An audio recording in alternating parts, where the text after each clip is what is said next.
Assalamualaikum and welcome to Noshin Medico. I hope you all will be fine. As you have clicked on this video, तो it means कि you are worried about English. So don't be worry.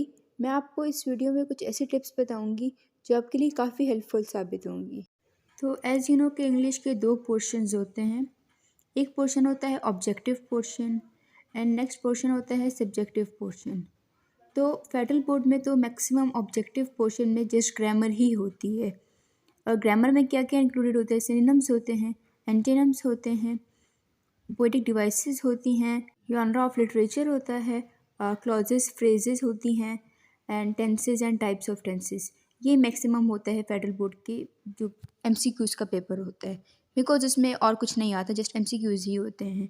तो अगर आप model papers कर लें, federal board वाले students अगर आप मॉडल पेपर्स कर लें जो 2 साल में आए हुए हैं अभी, और साथ में आप पास्ट पेपर्स कर लें 2-3 साल के, तो आपके लिए एमसीक्यूज़ काफ़ी होंगे मतलब। और साथ में आप इनकी ग्रामर की अच्छे से प्रैक्टिस करें। और अगर आप ग्रामर की अच्छे से प्रैक्टिस कर लेंगे तो आपको एमसीक्यूज़ में फुल मार्क्स भी इंशाल्लाह आप सिक्योर कर सकेंगे। अब अदर बोर्ड्स के ऑब्जेक्टिव पेपर की बात करें तो उनके जो ऑब्जेक्टिव होते हैं वो चैप्टर्स में से मैक्सिमम आते हैं। ज़्यादातर चैप्टर्स में से इंफॉर्मेशन डाल के ग्रामर भी होती है उनकी, बट ग्रामर के साथ साथ उनके चैप्टर्स भी होते हैं, जबकि फेडरल बोर्ड में उनके चैप्टर्स नहीं होते। तो इसलिए आपको अपने चैप्टर्स को थॉरली रीड करना होगा, अच्छे तरीके से उनको रीड करना होगा, ताकि अगर उनमें से कोई एमसीक्यूज़ आ भी जाए तो आपको आने चाहिए। और साथ में प्रीवियस 5 ईयर्स के एमसीक्यूज़ की आप प्रैक्टिस करें तो ये आपके लिए इनफ होगा और आप अच्छे मार्क्स सिक्योर करेंगे। तो अब बात करते हैं सब्जेक्टिव पोर्शन की। तो सबसे पहले बात करते हैं शॉर्ट क्वेश्चन आंसर्स की जो आते हैं। तो शॉर्ट क्वेश्चन आंसर्स तो फेडरल बोर्ड में तो इस तरीके से शॉर्ट क्वेश्चन आंसर्स चैप्टर में से नहीं आते, बल्कि उनको एक पैराग्राफ दिया जाता है जिनमें से आपको शॉर्ट क्वेश्चन आंसर्स को अटैम्प्ट करना होता है। और उन शॉर्ट क्वेश्चन आंसर्स को आप इतना लाइट ना लें फेडरल बोर्ड वालों, बिकॉज वो आपको एक एक मीनिंग आना चाहिए, आपके होल चैप्टर्स का एक एक मीनिंग आना चाहिए। और ज़्यादातर ये जो एसे टाइप चैप्टर्स होते हैं इनमें से ये पैराग्राफ बनकर आता है। तो आपको तमाम मीनिंग्स आने चाहिए, एक एक वर्ड का आपको मीनिंग आना चाहिए, और साथ में आपको फुल समरी पता होनी चाहिए इस चैप्टर की। इसका मतलब है कि आपको तमाम चैप्टर्स को थॉरली रीड करना होगा, उनके मीनिंग्स को समझना होगा। और ज़्यादातर सबसे इम्पॉर्टेंट तो होते हैं चैप्टर्स के अंदर समरी, और समरी क्वेश्चन नंबर 1 होता है, वो नेसेसरी पार्ट होता है, उसको आप स्किप नहीं कर सकते। तो इसलिए ये ज़रूरी है कि आपको तमाम चैप्टर्स की समरीज आनी चाहिए। और शॉर्ट क्वेश्चन आंसर्स की बात करें तो शॉर्ट क्वेश्चन आंसर्स भी आप कर सकते हैं, बट अगर मैं अदर बोर्ड्स की बात करूं तो अदर बोर्ड्स वालों के लिए ये नेसेसरी है कि वो तमाम शॉर्ट क्वेश्चन आंसर्स की अच्छे से प्रैक्टिस करें, एक्सरसाइज में जितने भी शॉर्ट क्वेश्चन आंसर्स हैं। और साथ में अगर आप अकेडमी के जो एक्स्ट्रा शॉर्ट क्वेश्चन आंसर्स होते हैं अगर आप उनकी प्रैक्टिस करते हैं तो आपके लिए बहुत अच्छा होगा। और आप भी चैप्टर्स को अच्छे तरीके से थॉरली रीड करें, ताकि अगर कहीं से भी क्वेश्चन आंसर्स आते हैं तो आप उनको अच्छे से अटैम्प्ट कर सकेंगे। और अब बात करते हैं पोम्स की। तो पोम्स की हर स्टैंजा की हर लाइन का आपको मीनिंग आना चाहिए, हर वर्ड का मीनिंग आना चाहिए, क्योंकि ज़्यादातर फेडरल बोर्ड पर काफ़ी टफ क्वेश्चंस आते हैं। पोइटिक डिवाइसेस के हवाले से क्वेश्चंस आ जाते हैं, या मतलब पोइटिक डिवाइसेस लाइक आयरनी हो गया, मेटाफोर हो गया, सिमिली हो गया, पर्सोनिफिकेशन हो गई। तो पोइटिक डिवाइसेस बहुत इंपॉर्टेंट हैं फेडरल बोर्ड वालों के लिए भी और अदर बोर्ड स्टूडेंट्स वालों के लिए भी। और साथ में राइमिंग स्कीम के हवाले से भी क्वेश्चंस पूछ देते हैं कि राइमिंग स्कीम क्या होनी चाहिए। और सबसे इम्पॉर्टेंट थिंग थीम। तो थीम तो आपको मस्ट आना चाहिए हर पोम का। अब हम बात करते हैं शॉर्ट क्वेश्चन आंसर्स की जो एक्सरसाइज में होते हैं, तो वो अदर बोर्ड्स वाले तो वो लाजमी करें, और फेडरल वाले भी एक बार देख लें उनको अच्छे से, ताकि अगर कल को कोई इनमें से क्वेश्चन आ भी जाए तो आपको आना चाहिए। प्लस कुछ एक्स्ट्रा क्वेश्चंस भी कर लें तो बेनिफिशियल होगा आपके लिए। तो नेक्स्ट है प्ले। तो प्ले की बात करते हैं तो फेडरल में तो फर्स्ट ईयर में प्रोग्रेस प्ले था एंड सेकेंड ईयर में था लॉर्ड ऑफ द फ्लाइज।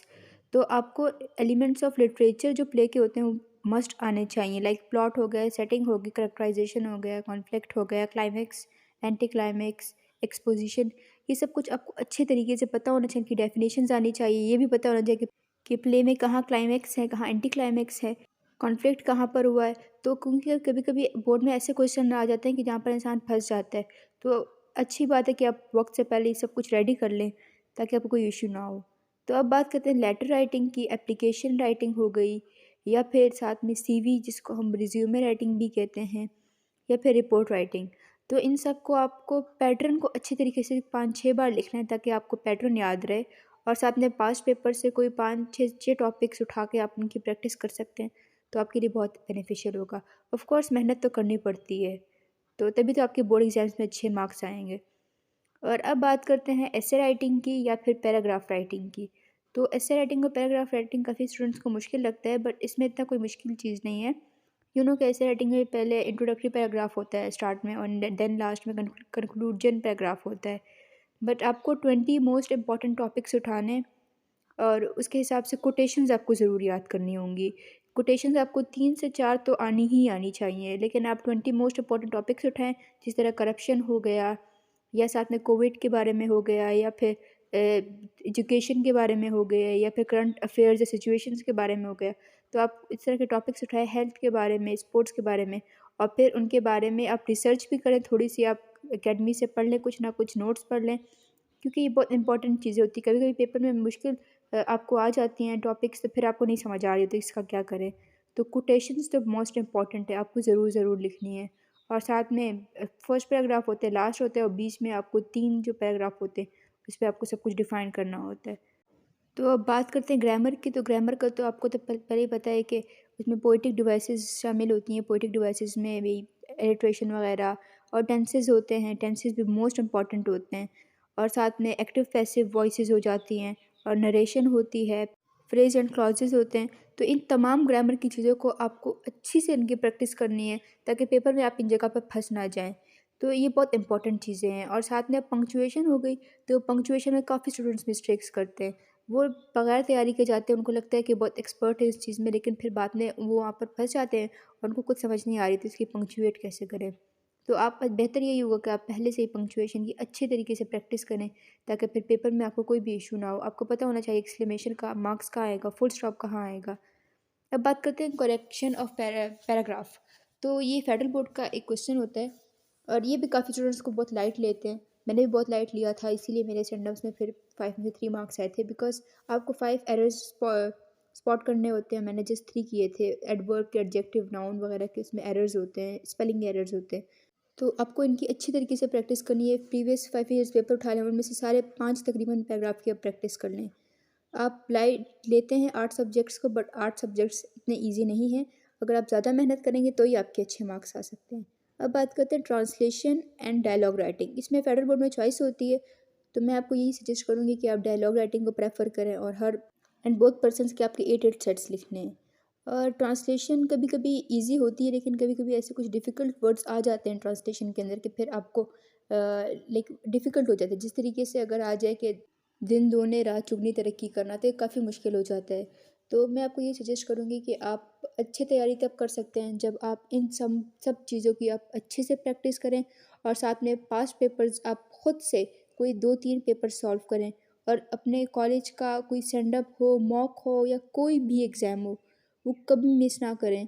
आपको सारे के सारे एग्ज़ाम्स देने, अगर आपको नहीं भी आता तो आप ट्राई टू अटेम्प्ट, बिकॉज अगर आप बोर्ड के एग्ज़ाम में फंस गए तो then no one will be there to help you. Better यही है कि आप अच्छे से सारे एग्ज़ाम्स की प्रैक्टिस करें, और 8 सब्जेक्ट्स को लाइट ना लें। So this was the video. I hope you will like the video. Also share the video with your friends and comment down if you have any other queries. Allah Hafiz and take care.